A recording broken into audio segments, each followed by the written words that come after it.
कार्तिक मास है पुण्य का, भक्ति में रस बस जाए। छठे दिन की कथा सुन, मोक्ष का मार्ग पाएं।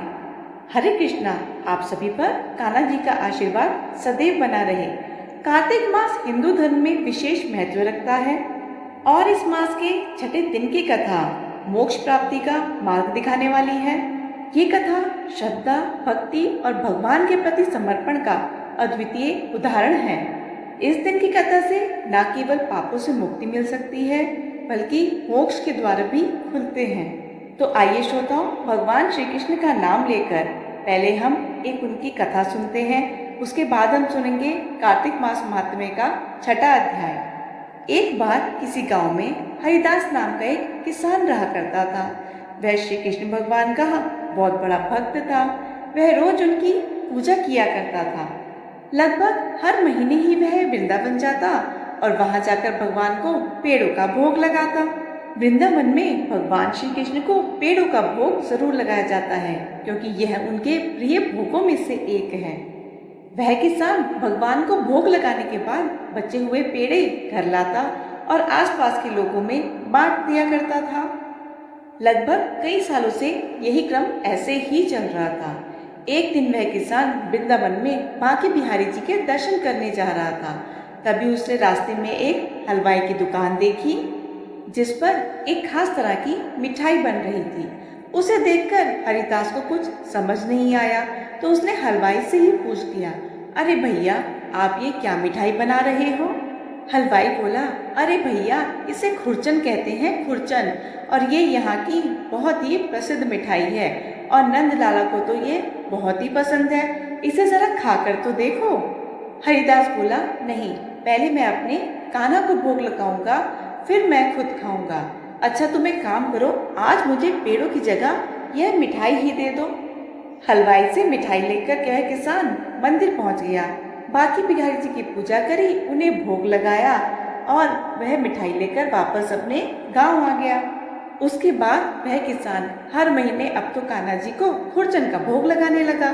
इसी बीच मौसम बदला और गर्मियों की शुरुआत हो गई। फिर एक बार वह वृंदावन जाने लगा और रास्ते में उसी हलवाई की दुकान पर पहुंच गया। इस बार उसे दुकान पर वह खुरचन नजर नहीं आई, जिसका भोग वह कान्हा जी को लगा रहा था। तो हरिदास ने हलवाई से पूछा, अरे भैया, आज दुकान पर खुरचन नजर नहीं आ रही है। हलवाई बोला, अरे भैया, गर्मियों में दूध की कमी हो जाती है और खुरचन बनाने में बहुत सारा दूध लगता है, इसलिए गर्मियों में खुरचन नहीं मिलती। और यहाँ पर ही नहीं, पूरे वृंदावन में खुरचन आपको कहीं नहीं मिलेगी। एक काम करो, आज खुरचन की जगह पेड़े ले जाओ कान्हा जी के लिए, आज उनको पेड़े का भोग लगा दो। तो किसान बोला, अरे नहीं भैया, मैं तो कान्हा जी को खुरचन का भोग ही लगाना चाहता हूँ। आप एक काम करो, मेरे लिए थोड़ी सी खुरचन बना दो। सुनकर हलवाई बोला, अरे भैया, खुरचन नहीं बन सकती, उसे बनाने में पूरा दिन लग जाता है और ना ही हमारे पास इतने छोटे बर्तन हैं जिसमें हम खुरचन बना सके। आप मेरी बात मानो, कान्हा जी को आज पेड़ों का ही भोग लगा दो। किसान ने सोचा, लगता है कान्हा जी को खुरचन का भोग नहीं लगा पाऊंगा। ऐसा सोचकर उसने हलवाई से पेड़े लिए और कान्हा जी को भोग लगाने के लिए मंदिर चला गया और भोग लगाकर वह वापस आ गया। जब अपने घर में वह रात के समय सो रहा था, तो उसको अपने सपने में कान्हा जी बाल रूप में दिखाई दिए। उसने देखा, नन्हे से कान्हा जी की आंखों से टप टप आंसू बह रहे हैं और उनके सामने वही पेड़े रखे हैं जिसका भोग उसने कान्हा जी को लगाया था। कान्हा जी को इस तरह रोते हुए देखकर हरिदास की नींद झट से खुल गई। उसे लगा कि उसके कान्हा जी बहुत दुखी हैं और रो रहे हैं और उन्हें तो केवल खुरचन का ही भोग चाहिए। वह इस तरह अपने मन में उस सपने को याद करते हुए रात को ही वृंदावन की ओर पैदल ही चल पड़ा।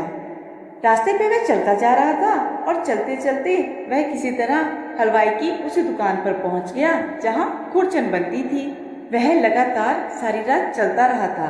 अब जब वह वृंदावन में उसी हलवाई की दुकान पर पहुंचा, तो वहां सवेरा होने वाला था।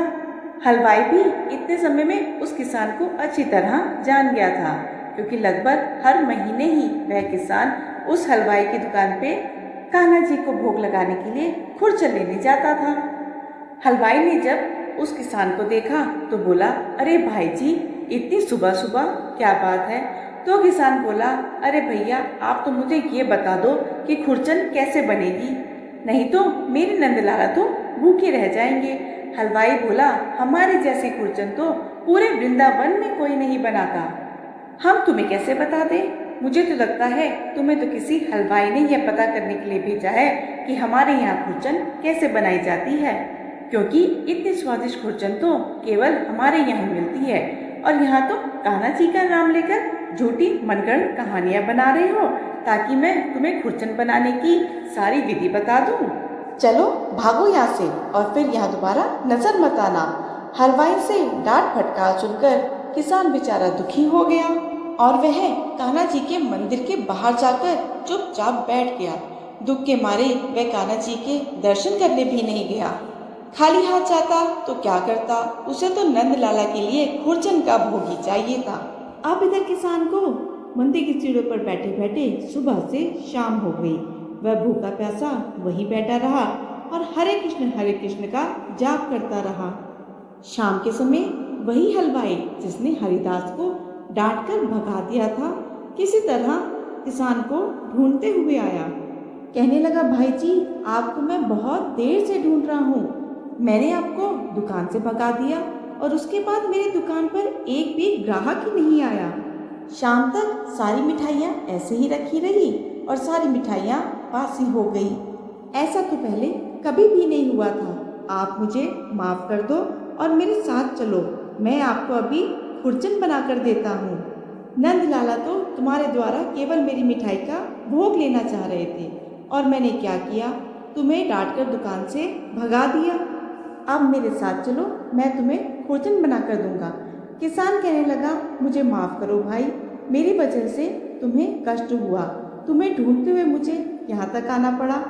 हलवाई कहने लगा, आप पहले मेरे साथ चलो, मैंने बहुत सारा दूध मंगाया है, अब तो दुकान में हर रोज़ खुरचन बनेगी। फिर चाहे तो तुम कितनी भी खुरचन लेके चले जाना, फिर चाहे कितनी महंगी खुरचन क्यों ना हो, मैं तुम्हें कान्हा जी को भोग लगाने के लिए खुरचन ज़रूर दूंगा। अब हलवाई उस किसान को अपने साथ दुकान पर ले आया।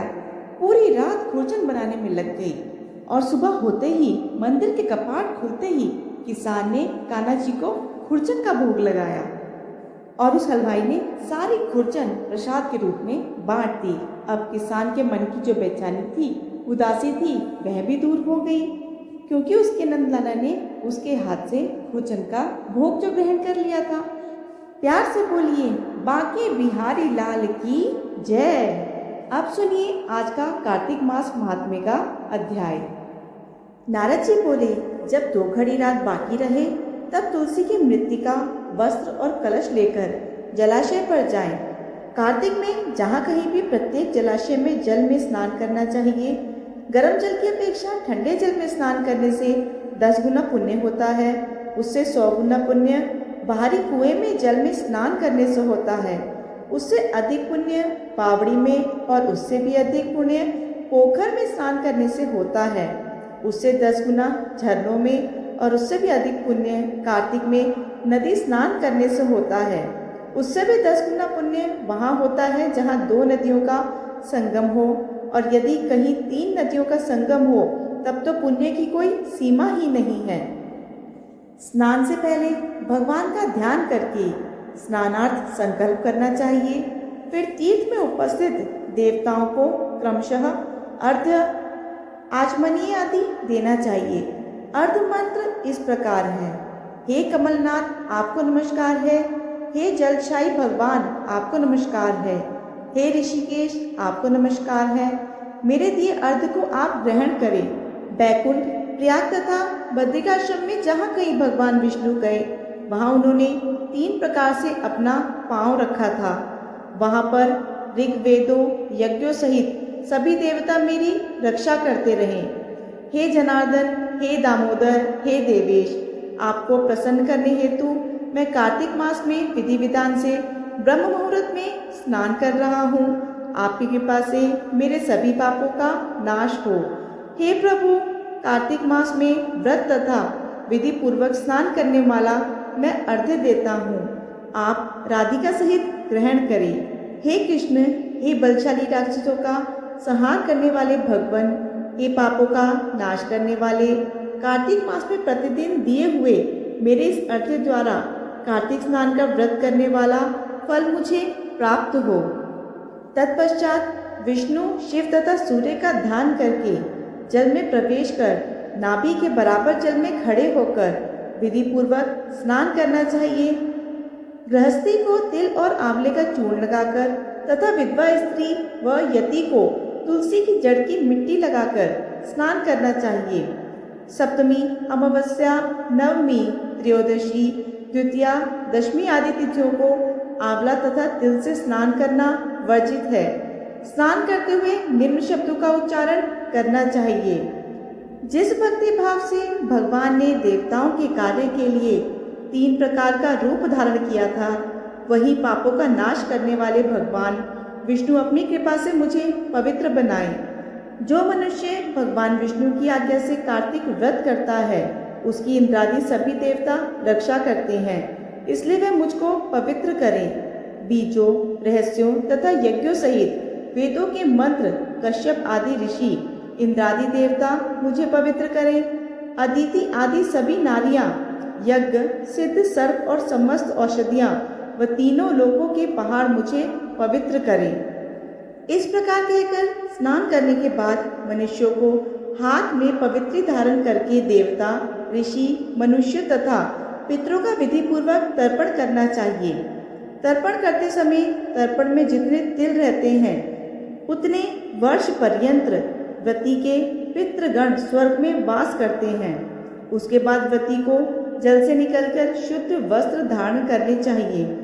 सभी तीर्थों के सारे कार्यों से निवृत्त होकर उन्हें भगवान विष्णु का पूजन करना चाहिए। सभी तीर्थों के सारे देवताओं का स्मरण करके भक्ति पूर्वक सावधान होकर चंदन, फूल और फलों के साथ भगवान विष्णु को फिर से अर्घ्य देना चाहिए। अर्घ्य के मंत्र का अर्थ इस प्रकार है: मैंने पवित्र कार्तिक मास में स्नान किया है। हे विष्णु, राधा के साथ आप मेरे दिए अर्घ्य को ग्रहण करें। तत्पश्चात चंदन, फूल और तांबूल आदि से वेद पाठी ब्राह्मणों का श्रद्धापूर्वक पूजन करें और बारंबार नमस्कार करें। ब्राह्मणों के दाएं पांव में तीर्थों का वास होता है, मुंह में वेद और समस्त अंगों में देवताओं का वास होता है। अपने कल्याण की इच्छा करने वाले मनुष्यों को इनका ना तो अपमान करना चाहिए और ना ही इनका विरोध करना चाहिए। फिर एकाग्रचित होकर भगवान विष्णु की प्रिय तुलसी जी की पूजा करनी चाहिए। उनकी परिक्रमा करके उनको प्रणाम करना चाहिए। हे देवी, हे तुलसी, देवताओं ने ही प्राचीन काल से तुम्हारा निर्माण किया है और ऋषियों ने तुम्हारी पूजा की है। हे विष्णु प्रिया तुलसी, आपको नमस्कार है। आप मेरे समस्त पापों को नष्ट करें। इस प्रकार जो मनुष्य भक्ति पूर्वक कार्तिक व्रत का अनुष्ठान करते हैं, वह संसार के सुखों को भोग करते हुए अंत में मोक्ष को प्राप्त करते हैं। यह थी आज की वीडियो। आशा है आपको वीडियो पसंद आई होगी। वीडियो पसंद आए तो वीडियो को लाइक शेयर ज़रूर कीजिएगा। आपका एक एक लाइक मेरे लिए बहुत ही महत्वपूर्ण होता है। आने वाले अध्यायों को सुनने के लिए चैनल को सब्सक्राइब जरूर कीजिएगा। आपके इस प्रेम के लिए बहुत बहुत धन्यवाद।